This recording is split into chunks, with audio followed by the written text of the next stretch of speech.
Kecamatan Gandeman, Kabupaten Batang.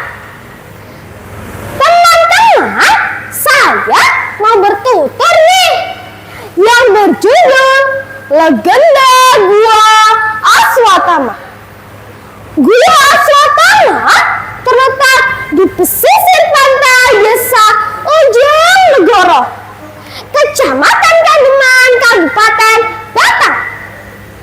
Konon, gua tersebut sering dijadikan tempat pertapaan. Pengunjung yang datang pertama kali hampir tidak mengenali bahwa lubang kecil di bawah bukit tersebut dahulunya adalah sebuah gua yang mempunyai nama dan legenda, yaitu cerita anak Pandita Dirna yang bernama Raden Aswatama.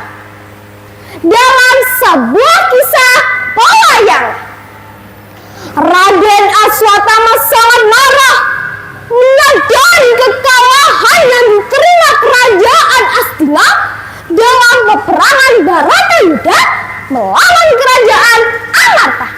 Bukan itu saja, terbunuhnya Ayahanda Pandita Dirna oleh Raden Drestajumena, meninggalkan duka dan dendam yang amat mendalam.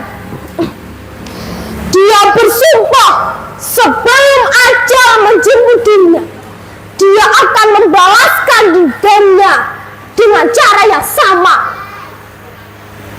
Raden Aswatama duduk termangu di tepi pantai. Konon, pantai tersebut adalah pantai Ujung Negoro. Udara di sekitar sangat sejuk, sehingga dia betah berlama-lama berada di sana.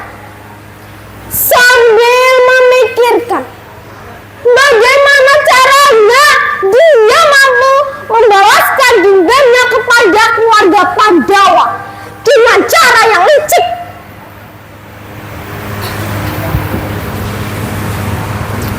Udara di sini kok sangat sejuk ya, sehingga aku betah berlama-lama berada di sini.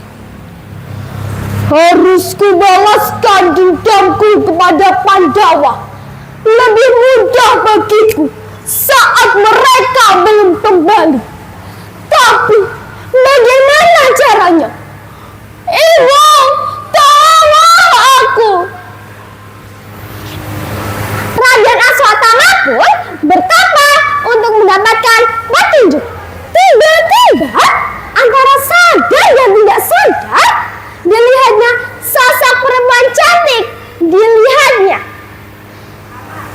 dengan senyum di bibirnya.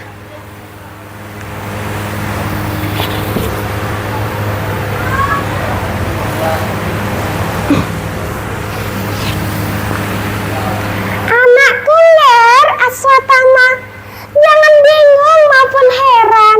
Aku ibumu sendiri, Dewi Winutama. Aku adalah seorang bidadari kayangan. Aku tahu apa yang kamu inginkan dan rasakan. Jangan khawatir anakku, aku akan membantumu mencapai cita-citamu. Anak tunggal, bukankah kamu ingin membalaskan dendam atas kematian ayahmu dan kekalahan kerajaan Astina? Ibu dari Raden Aswatama adalah sosok bidadari kayangan Jungkring Saloka yang bernama Dewi Winutama. Namun baru kali ini dia dapat melihat wujud ibunya.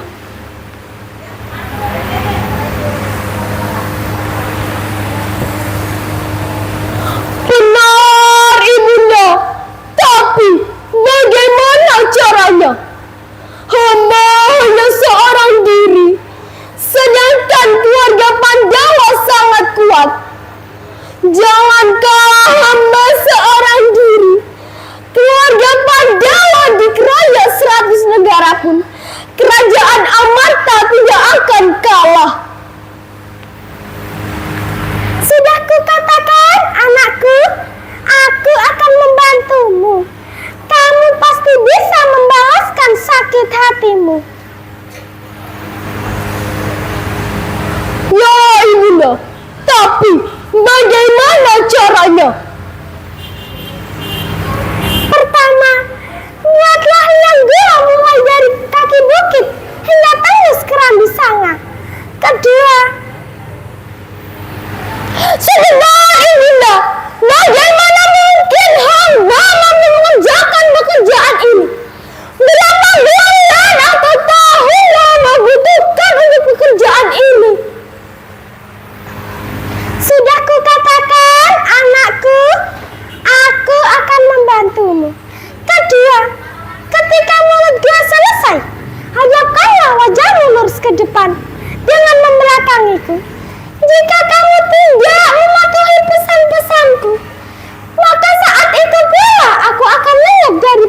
kebaikanmu. Kamu tahu maksudku kan, anakku? Ya, ibunda, hamba tahu maksudmu. Hamba akan mengingat pesan-pesan ibunda. Raden Aswatama pun mulai menggali tanah persis di kaki bukit dengan peralatan seadanya, sesuai dengan perintah ibunya. Tidak beberapa lama, mulut gua sudah mulai terbentuk. Ayat bin ajaib, begitu Raden Aswatama menggali tanah, suasana di dalam tanah menjadi terang benderang, dan tanah yang digali pun sangat pasir-pasir. Hanya dalam sedikit gerakan saja, tanah sudah mulai memanjang hingga tembus ke rambu sawah. Raden Aswatama tidak habis pikir kenapa terjadi demikian. Saat Raden Aswatama menggali tanah, dia mendengar suara Dresta menadi di belakangnya. Padahal suara tersebut berasal dari jin penunggu daerah tersebut. Harus menggunakan apa aku untuk menggali gua ini? Hah? Di mana? Di mana aja? Hah? Cuman ada kayu ini saja. Apakah aku harus menggunakan kayu ini untuk menggali gua? Iya, aku harus menggunakan kayu ini saja.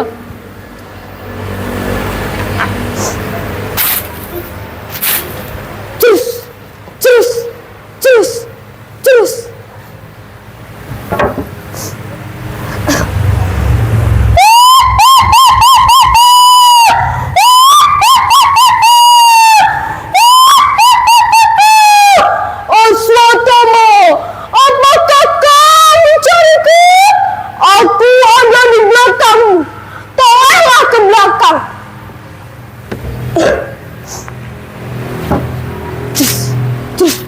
Dresta.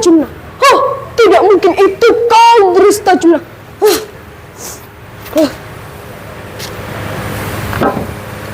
Aswatama, apakah kau takut menghadapiku? Tolonglah ke belakang, hadapi aku sekarang.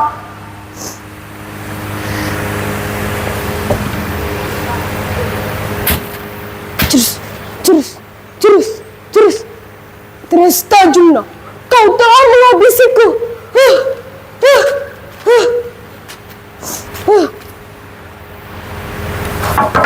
Dresta, di mana kau? Hadapi aku sekarang. Jangan menghina.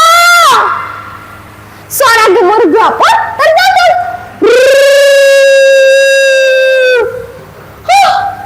Apa yang terjadi? Tidak mungkin. Apa yang terjadi? Dresta,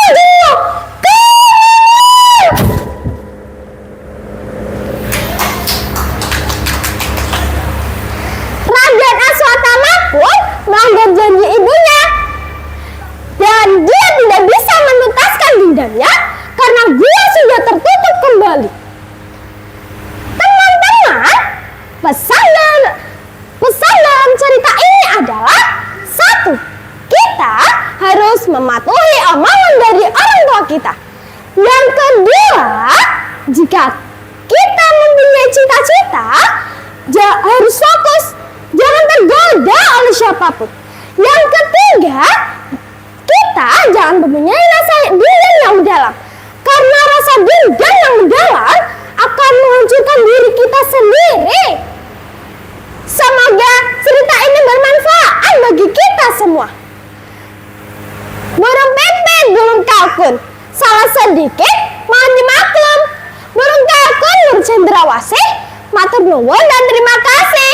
Wassalamualaikum warahmatullahi wabarakatuh.